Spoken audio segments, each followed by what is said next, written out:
Marhaban bikoum, bienvenue dans ce nouvel épisode de votre série Apprendre l'arabe à travers la sira du prophète alayhi salatu wassalam. Aujourd'hui, nous allons continuer la bataille de l'Ahzab, la bataille des coalisés que nous avons entamée. C'est parti, petit rappel avant de commencer. Les coalisés, c'est l'ensemble des tribus arabes qui se sont réunies pour attaquer la ville de Médine à l'initiative des tribus juives qui sont à Khaybar. Ces deux tribus juives qui ont elles-mêmes été expulsées de la ville de Médine suite à leur trahison envers les musulmans. On va compter une armée de 10 000 hommes. La ville de Médine, naturellement protégée par des montagnes, par des palmiers, par la citadelle de la dernière tribu juive encore présente qui est Banu Qurayza, et la grande tranchée qui va être creusée par les musulmans. Les musulmans vont pouvoir se protéger ainsi dans la ville. Quand les coalisés vont arriver, ils ne vont pas réussir à rentrer dans la ville, alors ils vont de manière incessante envoyer des flèches en direction des combattants musulmans. Énormément de musulmans vont être blessés par ces flèches et parmi eux, Sa'd ibn Mu'adh radiyallahu anhu. Outre cela, les musulmans vont souffrir du froid, vont souffrir de la faim, vont souffrir du fait de ne pas pouvoir pratiquer et prier à temps certaines prières, tellement les flèches lancées par les coalisés étaient nombreuses et de manière continue. Les coalisés, à un moment, vont comprendre qu'ils n'arrivent toujours pas à rentrer dans la ville. Alors les deux tribus juives de Khaybar vont aller voir la dernière tribu juive de Médine pour leur poser la question: est-ce que vous voulez vous joindre à nous? Au début, leur chef va être réticent, mais à la fin, il va accepter et se dire: ok, nous allons combattre à vos côtés. Ce qui fait une brèche dans la ville de Médine, qui est maintenant vulnérable parce que les Banu Qurayza ont accepté de combattre contre les musulmans. Le prophète alayhi salatu wassalam va être mis au courant de la trahison de Banu Qurayza. Parmi les choses qu'il va proposer, c'est qu'on va rassembler les familles, les femmes et les enfants en un même endroit pour pouvoir mieux les protéger. À côté de ça, Sa'd ibn Mu'adh, comme je vous l'ai dit, blessé par une flèche, va entendre parler de cette trahison. Il va faire une invocation, lui qui était gravement blessé. Il va demander à Allah subhanahu wa ta'ala une des deux choses. Soit rester vivant pour combattre de nouveau les coalisés, soit voir la punition qu'Allah subhanahu wa ta'ala affligera aux Banu Qurayza qui ont trahi les musulmans. Au milieu de cette situation difficile et chaotique pour les musulmans, nous allons avoir parmi les coalisés un homme qui s'appelle Naïm ibn Mas'ud qui va se convertir à l'islam. Imaginez-vous que dans ce moment difficile pour l'islam, pour les musulmans et le prophète alayhi salatu wassalam, c'est là que Allah subhanahu wa ta'ala a entré l'islam dans son cœur. Il va réussir à traverser la tranchée, à aller voir discrètement le prophète alayhi salatu wassalam et il va prononcer la shahada. Lorsqu'il va prononcer la shahada au prophète, il va lui dire: il n'y a que Allah, toi et moi qui sont au courant de cela. Ensuite, il va dire au prophète alayhi salatu wassalam: que veux-tu que je fasse pour vous soutenir? Et là, le prophète alayhi salatu wassalam va lui dire: dans cette situation, pour l'instant, je n'ai pas grand chose à t'ordonner. Cependant, si tu peux faire quelque chose pour soutenir l'islam et les musulmans qui sont en difficulté, fais-le. Et là, il va dire au prophète alayhi salatu wassalam: est-ce que je peux ruser pour cela? Et là, le prophète alayhi salatu wassalam, dans ce moment-là, à cette situation-là, va lui accorder d'utiliser une ruse pour pouvoir aider les musulmans. Naïm ibn Mas'ud va repasser de l'autre côté de la tranchée. Il va aller voir les juifs de Banu Qurayza qui viennent de trahir le prophète alayhi salatu wassalam et il va leur dire: eux ne savent pas qu'il est musulman. Vous avez trahi le pacte que vous avez fait sans demander de garantie aux coalisés et aux Quraysh. Il a dit: demandez-leur les garanties parce que s'ils s'en vont, vous allez vous retrouver seuls face aux musulmans. Ils vont réfléchir et ils vont se dire: effectivement, on aurait quand même dû demander des garanties, on ne sait jamais. Il va aller voir ensuite Abu Sufyan, qui est le chef de la Mecque et qui dirige les coalisés. Et il va dire: Banu Qurayza a regretté son geste d'avoir trahi le prophète. Ils vont dire qu'ils ont promis au prophète alayhi salatu wassalam de livrer parmi eux beaucoup de notables et de généraux pour pouvoir se faire pardonner. Abu Sufyan va se dire: si c'est cela et que c'est vrai, c'est très grave. Il va envoyer quelques personnes auprès de Banu Qurayza. Lorsque ces personnes vont arriver à Banu Qurayza, les juifs de Banu Qurayza vont leur dire: demain, nous allons attaquer les musulmans.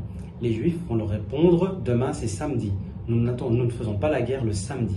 Par contre, nous sommes prêts à faire la guerre le dimanche. Mais avant que cette guerre commence, nous aimerions que plusieurs notables et commandants de chez vous viennent dans notre camp. » Méfiant, la petite délégation va rentrer voir Abu Sufyan pour leur dire exactement ce que Banu Qurayza leur a dit. Et là, Abu Sufyan va se dire, Naïm ibn Mas'ud disait vrai, ils veulent livrer des hommes à Mohammed.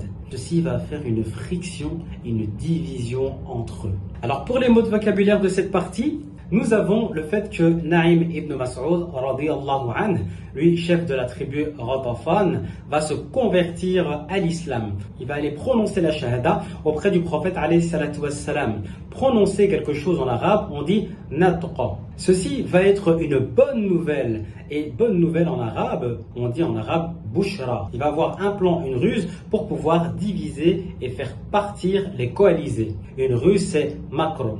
Il va demander aux Banu Qurayza de demander des garanties, de demander des gens qui vont être un peu leurs otages pour être sûr que les coalisés ne s'en vont pas. Une garantie en arabe se dit Doman. Ensuite, il va aller voir Abu Sufyan pour leur expliquer que le Banu Qurayza a changé d'avis. Avertir quelqu'un en arabe, on dit Nazara. Pendant ce temps-là, les musulmans sont dans l'attente d'une attaque imminente des coalisés. Cependant, ils remarquent qu'il y a moins de flèches qui arrivent ces derniers temps.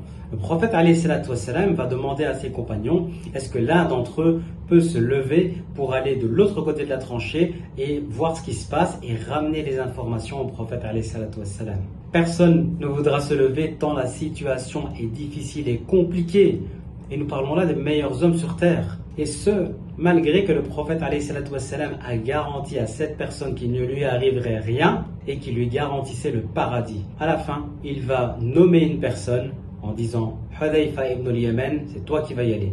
Et là, c'était un ordre du prophète. Hudayfa s'est levé, il est parti de l'autre côté de la tranchée et il a vu que la situation de froid et de faim qui régnait du côté des coalisés était beaucoup plus compliquée que chez les musulmans, à un tel point qu'il a décrit que les tentes et les marmites qu'ils utilisaient pour faire de la nourriture s'envolaient, que le froid était beaucoup plus intense. Ceci étant dit, lui ne ressentait pas tout ça. À partir du moment où le prophète alayhi salatu wassalam l'a désigné et il est parti, il s'est senti apaisé. Il a eu une quiétude et ça c'est un miracle qu'Allah subhanahu wa ta'ala lui a donné. Il va voir que les Quraysh vont se réunir et il va participer à leur réunion. Après quelques instants, Abu Sufyan va dire « La situation est compliquée dans le camp, nous manquons de nourriture, il y a le froid, il y a le vent, et de plus, les Banu Qurayza qui s'étaient alliés à nous ont fait volte-face. » Terminé en disant qu'il ne voit pas pourquoi est-ce qu'il devrait rester là. À partir du moment où il a dit ça, tout le monde et chaque tribu a pris ses affaires et s'en est allé. Hudayfa ibn al-Yaman a retraversé la tranchée et parti prévenir le prophète alayhi salatu wassalam que les coalisés étaient en train de partir. Alors pour les mots de vocabulaire, le prophète alayhi salatu wassalam a demandé à un de ses compagnons de bien pouvoir traverser la tranchée pour pouvoir apporter des informations. Traverser, on dit Abara. Quand des coalisés se trouvent de l'autre côté de la tranchée et un camp se dit Mukhim. La personne qui accepte de traverser pour apporter les informations, le prophète alayhi salatu wassalam lui a promis le paradis. Promettre en arabe on dit Wa'ada et le paradis al-Jannah. Quand Hudayfa ibn al-Yaman radiyallahu anhu a traversé la tranchée, il a vu de l'autre côté que le vent était beaucoup plus fort, on aurait dit une tempête, au point que les objets s'envolaient. Le vent en arabe va se dire rih, alors qu'une tempête on va dire aasifa, et s'envoler on va dire tatayara. Durant une réunion, Abu Sufyan va décider de partir et tout le monde va s'en aller. Décider en arabe se dit qarrara. Partir, quitter un endroit se dit rahala. Le lendemain matin, les coalisés étaient complètement partis. Les combattants musulmans étaient en train de retourner chez eux, ainsi que le prophète alayhi salatu wassalam. Jibril est venu voir le prophète alayhi salatu wassalam et il lui a dit: les anges n'ont pas encore déposé leurs armes. Allez à Banu Qurayza pour la trahison qu'ils vous ont faite. L'armée musulmane est directement partie du côté de Banu Qurayza. Au début, ils vont essayer de tenir bon en disant qu'ils sont prêts à se battre contre les musulmans. Ils vont ensuite comprendre qu'ils ne vont pas pouvoir tenir dans leur forteresse. Ils vont se rendre au prophète alayhi salatu wassalam et accepter son jugement. Le prophète alayhi salatu wassalam va leur dire: est-ce qu'il vous plaît que ce soit Saad ibn Mu'ad, prononce le jugement. Le prophète va demander où se trouve Saad ibn Mu'ad, et là on va lui indiquer qu'il est à la mosquée en train de se faire soigner parce qu'il a été gravement touché. Rappelez-vous, il avait reçu une flèche à un endroit découvert alors qu'il portait son armure et avait fait l'invocation soit de combattre les coalisés, soit de voir la punition qu'Allah allait donner au Banu Qurayza. Et subhanallah, le prophète va proposer que cette sentence soit donnée par Saad ibn Mu'adh. À la base, les juifs vont être contents de cela. Pourquoi? Parce qu'avant l'islam, ils avaient beaucoup de rapports avec lui, beaucoup de liens avec lui. De ce fait-là, ils espéraient que son jugement soit un jugement en leur faveur. Lorsque Saad ibn Mu'adh va venir, il va dire que toute personne parmi les hommes qui ont trahi soit exécutée. Par contre, ceux parmi ces gens-là qui se convertissent à l'islam soient sains et saufs. Et les femmes et les enfants, quant à eux, sont sains et saufs. Lorsqu'il va rendre son jugement, le prophète va être satisfait de cela.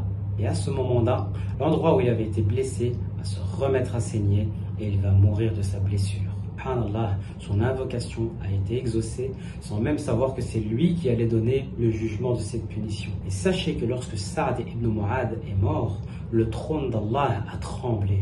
Alors pour le vocabulaire de cette partie, nous avons vu que Jibril est venu voir le prophète pour dire aux musulmans de reprendre les armes et d'aller à Banu Qurayza. En arabe, le verbe prendre quelque chose, on dit akhadha. Après un court siège, les Banu Qurayza vont finir par se rendre. Se rendre, se soumettre, en arabe, on va dire istaslama. Nous avons entendu qu'après avoir donné son jugement, la blessure de Saad ibn Mu'adh va se rouvrir et il va mourir. Et la mort en arabe se dit maout. Mais je vous ai dit qu'à ce moment-là, le trône d'Allah a tremblé. Un trône, en arabe, on dit arsh. Voilà, nous allons voir le vocabulaire du jour. Étant donné que nous avons parlé de jugement, nous allons voir tout le vocabulaire qui tourne autour de tout ce qui est un peu judiciaire. Alors, en arabe, un juge se dit qadi et le jugement se dit hukm. Un tribunal se dit mahkama. Un crime en arabe se dit jarima. Une sanction, une peine en arabe se dit uquba. Un innocent va se dire bari, alors qu'une victime va se dire dhahiya. Un coupable se dit muznib. Un avocat, quant à lui, se dit muhami. Et la loi en arabe se dit qanoun. Voilà, c'est tout pour aujourd'hui. Dans l'épisode prochain, nous allons parler de la Umrah qui va vers le prophète avec ses compagnons. À demain. Ma'as salama.